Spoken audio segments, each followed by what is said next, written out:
Hey guys, Cain Paisley here, and today I'm coming at you with some funky picking workouts from Rick James. Rick James, the man, the myth, the meme. Probably not remembered so much as a musician by a lot of people these days, but it's easy to forget he put out some absolutely killer funk albums back in the day. His wild lifestyle definitely contributed to the touch of danger that is in his sound. And I love that he called his sound funk and roll. That was something that really sort of spoke to me. So much so that an old band of mine, we used to describe ourselves as that was our sound. But it wasn't, we'd stolen that from Rick James. So I've been watching a lot of Justin Hawkins' YouTube channel recently and just very much enjoying it. He's another big influence on me, and it's always good to get into the mind of your influencers, and you can't get much more direct than just watching them talk away on YouTube.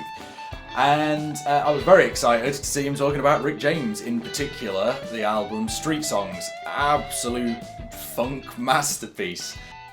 So that video got me listening to Rick James again, and I went through a lot of the back catalogue and listening with a fresher set of ears. You know, after a lot of time away, my ears were picking up a lot of really cool guitar stuff that I'd missed before, and I found a lot of that was creeping into like my practice and warm-up routine. So I wanted to put together a few of those ideas. Obviously, Rick was a phenomenal singer and a songwriter to match. An all-round great musician. He seemed like someone pretty capable on a lot of different instruments, and his production's got an instantly recognisable sound.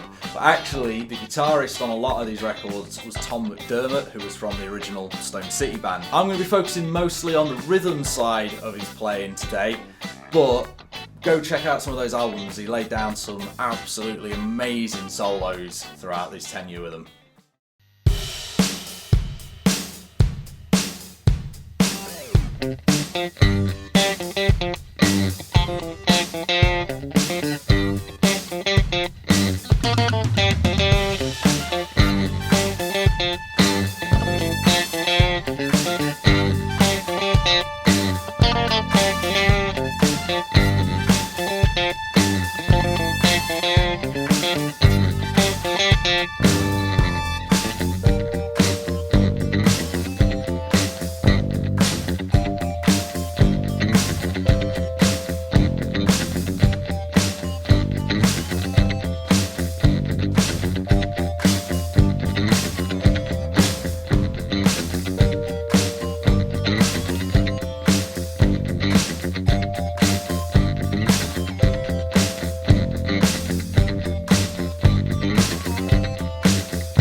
So Ghetto Life, this has got to be one of my favourite guitar intros ever. This riff is so good, and really good exercise for your picking hand, and quite good exercise for your left hand at moving kind of side to side within a small area. So we're in G, and we've got 1 and 2 and 3. So that's just heading up the pentatonic from that C note, and then jumping down to our G rather than carry on and up. So that's already a cool little move. 1 and 2 and 3. And then we're going to go up to this root note, bouncing on the flat 7, back to our root note. And then we've got this little pattern here, which is our flat 7 and our 6. And that's a real common kind of funk manoeuvre, playing those side to side, but with your hand moving across. So far, 1 and 2 and 3 now, 3 and then we're heading into this next bar, heading up the blues scale, and then shape-wise this is really satisfying. I'm going to do the same thing as, but up here on our minor third now.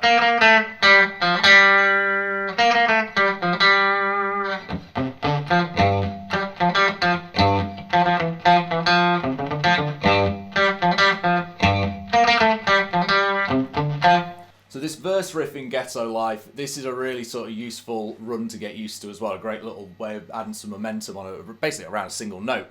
So I'm still thinking in G, and I'm heading up to that chromatically from E, and then doing this root flat 7 bounce again. And the timing of that, 1, 2, 3, 4, E and a 1. So it's coming in on that E of 4. I've got that little slide up to A, and then the second time round. I'm usually bringing that in with an up pick. I've got up, down, up, down, up, down, down, down, down, down, up, down, up, down, down, down, down, down, down. Obviously you can vary that, but that's me thinking constant going on the beat. Okay, this bridge section of Ghetto Life, there's some pretty fiddly stuff in it. The rhythm is pretty exact, and it feels like the sort of thing you could get away with kind of vibing a little bit and varying. If you listen closely, there's a synth playing exactly the same thing as the guitar, so it's definitely an intentional, like that is the rhythm Rick wanted. So we're starting off with this little single note, sliding into F and then B flat C at the 10th and 8th frets. Then I'm hanging on this C, and then kind of coming down. I'm thinking of that as like a G minor, D, B flat, G, as I'm moving that with a slide again. Notice as well as I'm doing this little vamp, that I'm sliding sometimes, hammering sometimes, and that is in a specific place where I'm doing that. So it'll take a bit of listening, bit of watching closely to get that exact, but it's worth putting that attention into little lines like that because it gives them intent rather than it just being a bit sort of here or there. So then in the second half of it, I'm down at this G. And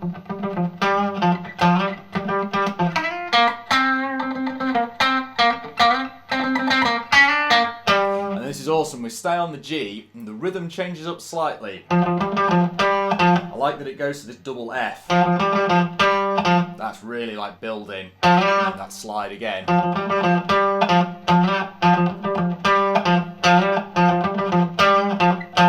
And eventually it just goes up to this real sort of big sting. And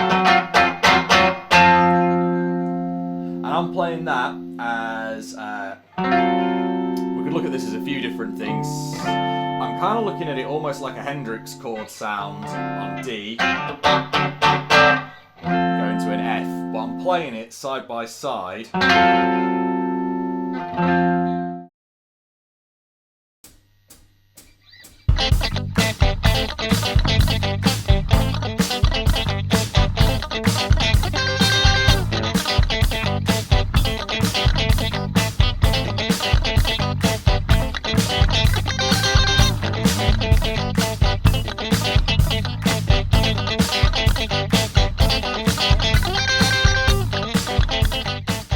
Okay, below the funk, this one, I've kind of combined two guitar parts of this to make it a real workout for your picking hand, and it will be if you try and keep up for the whole song because it's the same thing throughout.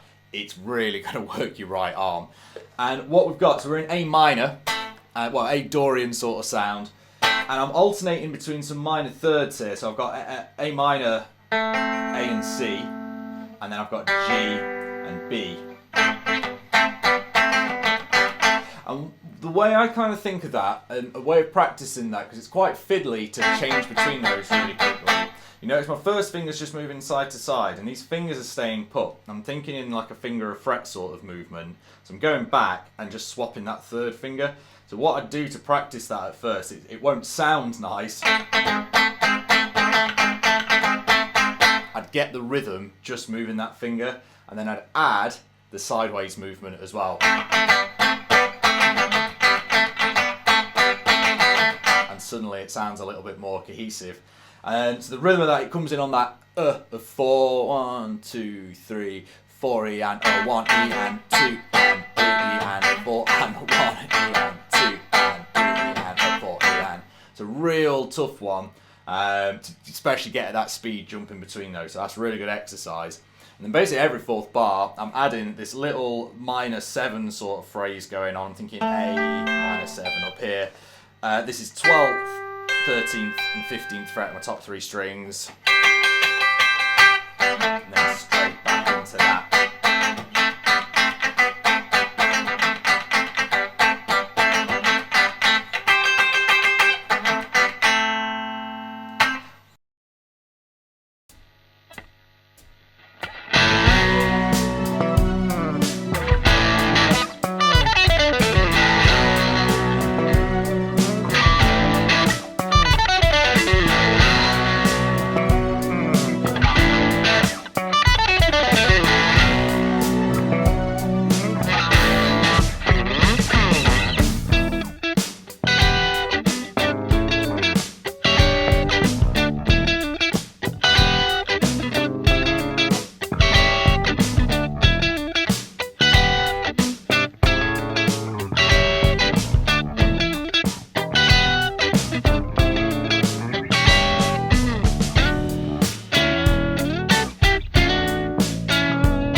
Jane, we've got the overdrive on for this intro riff. I'm trying to mirror actually what the synth's doing as well with the way I'm going to play these pentatonic parts. So this is a really good like practice for a clean like descending picking line. A to B as power chords, and then this little syncopated A again. Then I'm going to jump straight up to B minor pentatonic, all the way up at this D note out of it, and I'm just going to go down triplets. 1, 2, 3, 1, 2, 3, 1, 2, 3. And I'm just alternate picking that. But I'm actually going to slide down to the last note. So I'm ready. That's going to be part of my A chord again to start again. Go back into that B.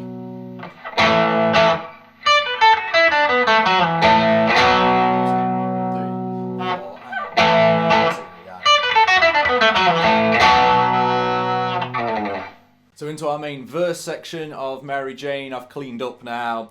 That's my main single note thing. That's 1, 2, 3, 4, and 1 and a nice little syncopated slight swing to it as well. And I'm often pulling off to that 12th fret in that rather than picking. And then I'm alternating between a E minor 9 voicing, sorry. So I've got this G, B, and F sharp, 12, 12, and 14. Same riff, but now I'm going to change it to an A7 voicing. So now it's G, C sharp, and E, or 12, 14, and 12. And what's really nice with that is it's just that one finger difference.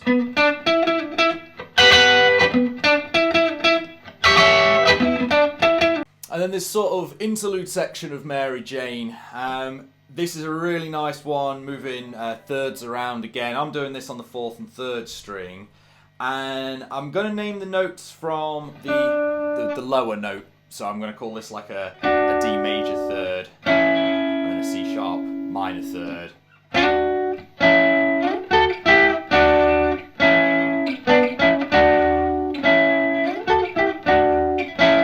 So most of those are minor 3rds, only actually this first one is a major 3rd, so that makes it instantly easier to sort of find your way around. So I've got D, C sharp, F sharp, E, D, C sharp, B, C sharp. So we're just kind of going up and down a scale.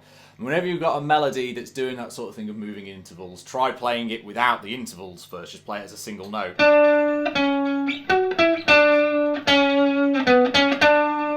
Or if you find it easier, take the upper note. And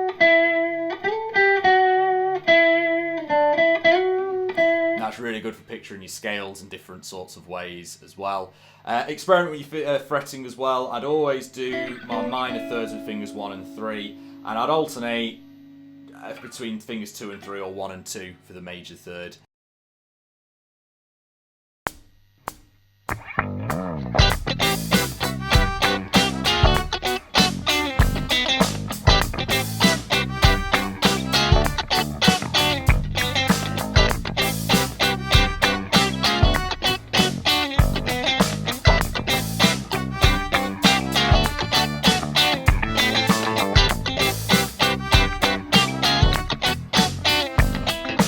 Busting Out is another one with nice kind of staying around one area of the neck, but getting some nice chord extensions within that. So I'm thinking it's kind of like A to D. It's another like 1 to 4 sort of vibe. And I've got this A minor 9, so you might have played something like that before. But I'm just playing the top 4 strings of that, which is nice because that feels like what you might think of as a major chord shape. If I played it there, that's A major. I've got A minor 9. Remember, your shapes don't always have to be the same sound. Really versatile sort of idea. So I've got this one little pickup and then all on the downbeat, downstrokes, and we've got a lot of staccato sort of choppiness. And then I'm going to slide into this, which is, you might picture that if you've played a few jazz chords and things. That's the neo soul favourite, a major 9. So I'm just playing those 3 notes out of that. The bass is telling me that D's there, so we know this is part of a D. Same rhythm for the first couple of beats. I'm going to slide down these more major thirds, D major third, down to C major third, which is again coming out of our D7, 9 dominant sort of territory. And then that's our little manoeuvre again, 6 to flat 7.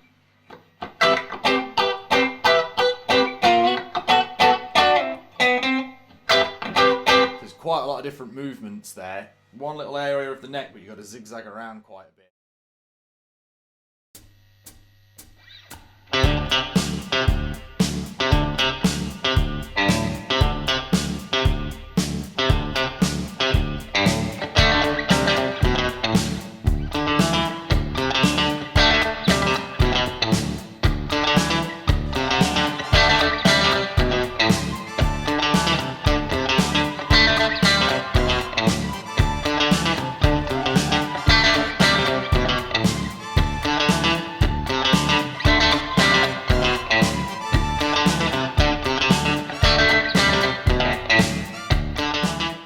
Okay, Funk in America, there's some pretty tough movements in this one, especially rhythmically. This intro, 1, 2, 3, 4 and a 1 and 2 and 3 and 4 and a 1 and 2 and 3 and a 4 and a 1 and very syncopated, lots of empty space, so you've really got to feel secure with where that is. And I'm playing it real aggressively, lots of hammer-ons. I'm really pulling at the string to get that like trebly snap to it. Then we head into this really cool, that's a D power chord and a C power chord, and it kind of, I always want it to go to this G/B, you know, because I'm a classic rock guy. Like to an A like that, but it doesn't, it's single notes. That's quite hard to go from strumming power chords to single notes with that same rhythm. And then we've got two variations on this that come. One very deliberate dead note, 1 E and a 2 E and a 3 E and a 4 E.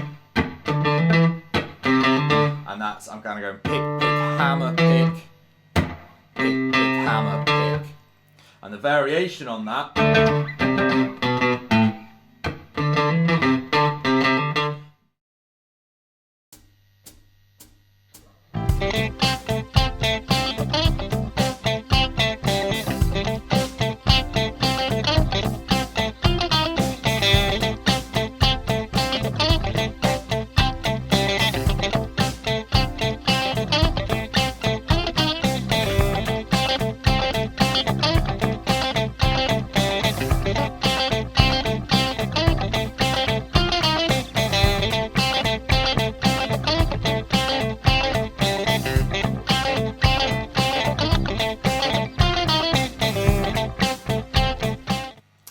merry-go-round. So this is a really nice, almost like a soul sort of guitar part.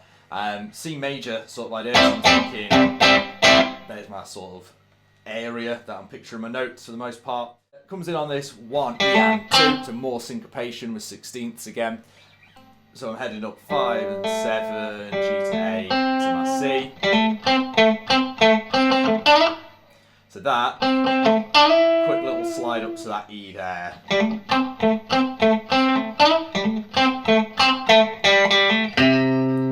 I might hammer that, you know, just to avoid me scraping through the strings. We've got kind of like a call and response thing there. Going up to E, going down to C. And then the little development that happens to this rhythmically, what's really cool, you'll notice there's a lot of 1 E and 2 and 2 and 2 and 3 and. What we're going to do is develop that to 2 E and 3 E and.